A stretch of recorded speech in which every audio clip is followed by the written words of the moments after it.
Yebo, uJesu ke uyena ke okwazi ukukhulula umuntu esonweni, ahlukane nazo izono, ahambe impilo yomngcwele, ahambe ngabesona, ahlukane nazo zonke izono zalelizwe, ahlukane nakho konke ukungcola okukhona kulelizwe, aphile impilo yomngcwele, esaba uNkulunkulu, impilo ethembekile phambi kaNkulunkulu, ethembeke phambi kaNkulunkulu, ethembeke phambi kaNkulunkulu, ethembekile impilo phambi kaNkulunkulu naphambi kwabantu, impilo engcwele, impilo esaba uNkulunkulu.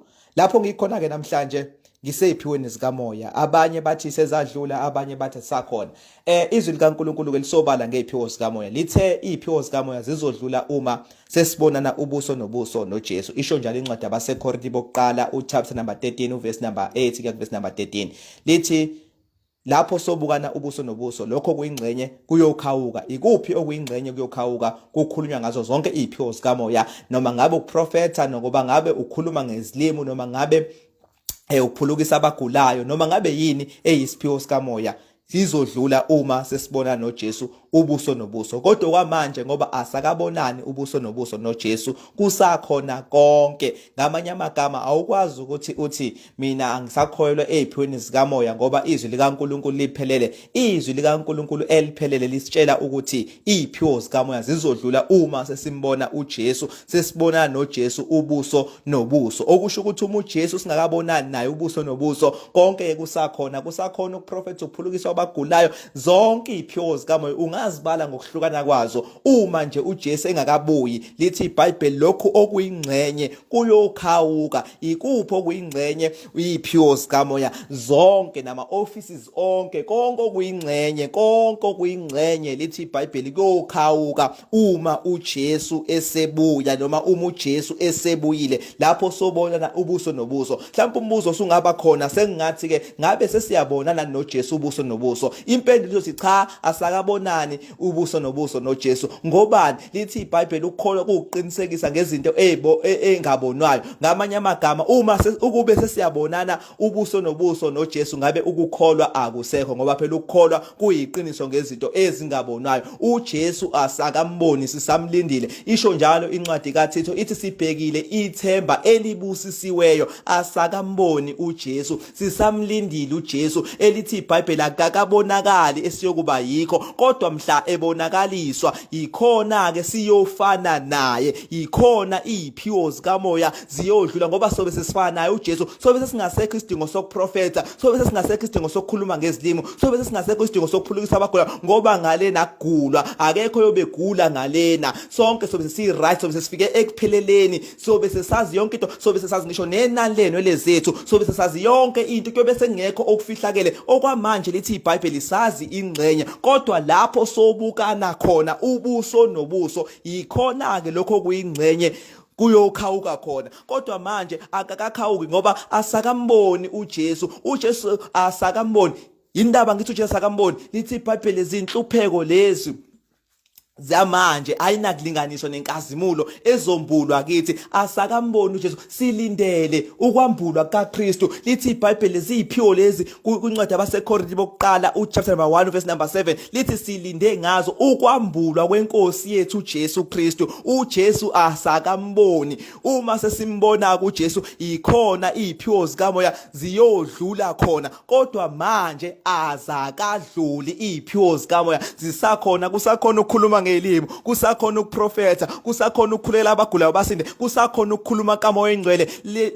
Lalelisisa kahle, mlaleli umoya engcwele, ngoba umoya engcwele usakhuluma. Ngoba ukukhuluma kamoya engcwele kwangasikhona ukuzobhala iBhayibheli, kodwa ukukhuluma kamoya engcwele wake wakhuluma kwangabhalwa. Lithi iBhayibheli uSawuli kwahlangana nabaprofethi, azange size ukuthi waprofetha wathini, ngoba ukukhuluma kamoya engcwele akusikhona ukubhala iBhayibheli. Kodwa ukukhuluma kamoya engcwele kwangasikhona ukubhala iBhayibheli kuphela, kodwa ukukhuluma kamoya engcwele ukuthi kusiguide thina size sifike kokupheleleyo, ngoba sazi ingxenye, asiyazi indlela. Usho njalo uJesu uthi uyena oyindlela neqiniso nokuphila. Uma sethi ngoba uthi wabuza uThomas wathi siyalele Jesu ngoba thina indlela asiyazi. Wathi uJesu mina ngiyindlela neqiniso nokuphila. Kahle kahle sazi ingxenye, siyamdinga umoya engcwele ozosihola endleleni, ngoba indlela thina siyazi. Uma sizoyihambela thina sizoduka. Zonke iziphiwo zikamoya zisakhona thila uJesu azabuye. Uma uJesu engakabuyi, zonke iziphiwo zikamoya zisakhona.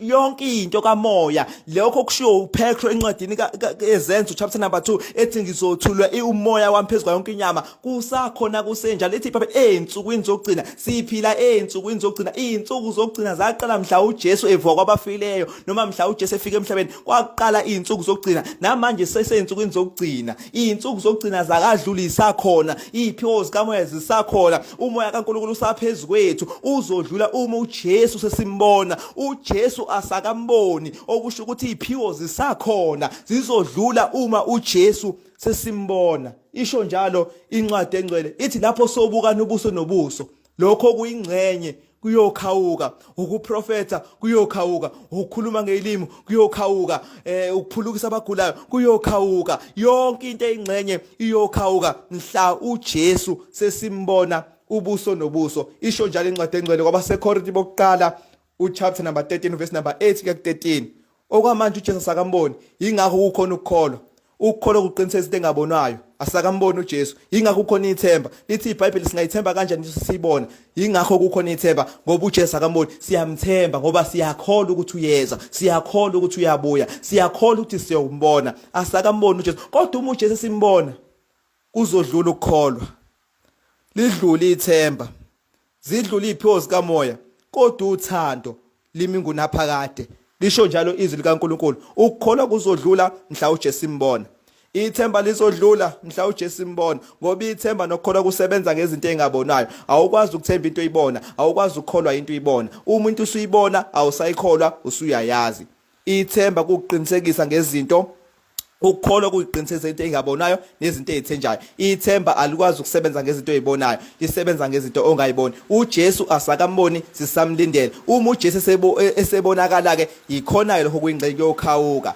omunye uzothi iBhayibheli liphelele angisakudinga ukuprofeta lalela ugeje izwi likaNkulunkulu ngoba izwi likaNkulunkulu eliphelele elithe iziphiwo zikamoya zikhona ukwakha ibandla futhi zizodlula uma sekubuye uJesu kusho ukuthi wonke umuntu okholwa izwi likaNkulunkulu kumele akholwe eziphiweni zikamoya ethande engathandi ngoba izwi alikholwayo elithe zikhona kumele isebenze ukuze ibandla lakhiwe awukwazi ukukholwa izwi likaNkulunkulu mase ungayikholwa iziphiwo zikamoya shuthi awulikholwa izwi likaNkulunkulu ngoba phela izwi likaNkulunkulu elithe zikhona iziphiwo zikamoya uma ukholwa izwi kumele ukhona iziphiwo zikamoya awukwazi ukukholwa izwi mase ushiya iziphiwo zikamoya kuze ngazuthi ziyazakhela izwi lona eligcizelela iziphiwo zikamoya lithi asizondele ezinkulu mase lithi iBhayibheli zikhona ukuthi kwakhiwe ibandla awukwazi ukukholwa izwi mase ushiya iziphiwo zikamoya eceleni iziphiwo zikamoya nezwi kuyahambisana akuhlukani into eyodwa kuyahambisana awukwazi ukukholwa izwi mase ushiya iziphiwo zikamoya eceleni futhi awukwazi ukukholwa iziphiwo zikamoya mase ushiya izwi eceleni izwi eliphefelwe uNkulunkulu elungela ukuyala ukusola uqondisa ukufundisa umuntu kaNkulunkulu aphelele lithi iBhayibheli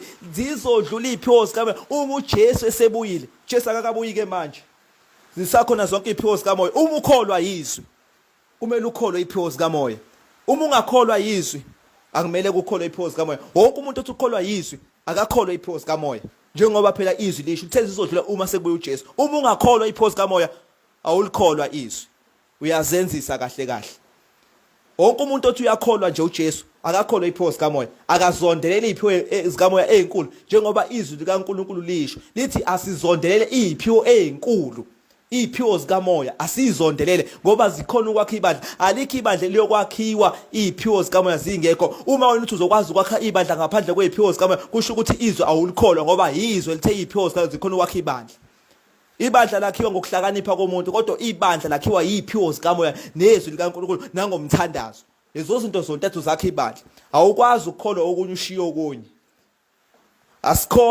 asikholwa ingcenye yezwi silikholwa lonke izwi silibambe lonke izwi njengoba izwi likaNkulunkulu lisho iziphiwo ke zikamoya zizodlula uma uJesu esebuyile ngakho ke hamba ke uyofuna iziphiwo zikamoya hamba ufuna isiphiwo sakho sikhulekele sithandazele ngoba lithi iBhayibheli wathulula umoya wakhe phezulu kwayo yonke inyama akawuthululanga phezulu kwabathile phezulu kwayo yonke inyama funa isiphiwo sakho hamba ngesiphiwo sakho sithandazele uma ungakabi naso sifuna isiphiwo sakho funa isiphiwo sakho azakadluli sakhona funa isiphiwo sakho ubizelwe kwini ifune lento obizelwe kuyo ithandazele ngoba iziphiwo isakhona mani ngadukisa umuntu othi seyidlulile iziphiwo zakadluli Lisho njalo izwi likaNkulunkulu lithi zikhona uncwadi abaseKorinte bokuqala chapter number 1 verse number 7 lithi silinde ngazi ukubuya kaJesu.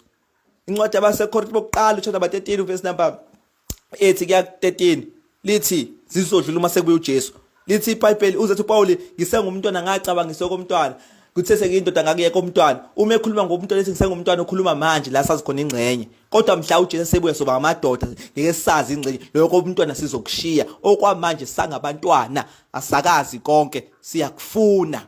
Sifuna ukufinyelela ekulazini iqiniso. Sifuna ukufinyelela kokuphelele kukaNkulunkulu. Njengoba izwi lisho lithi asizondelele iziphiwo ezinkulu. Asifuneni iziphiwo. Uma sikholwa uJesu asifuneni iziphiwo zikamoya.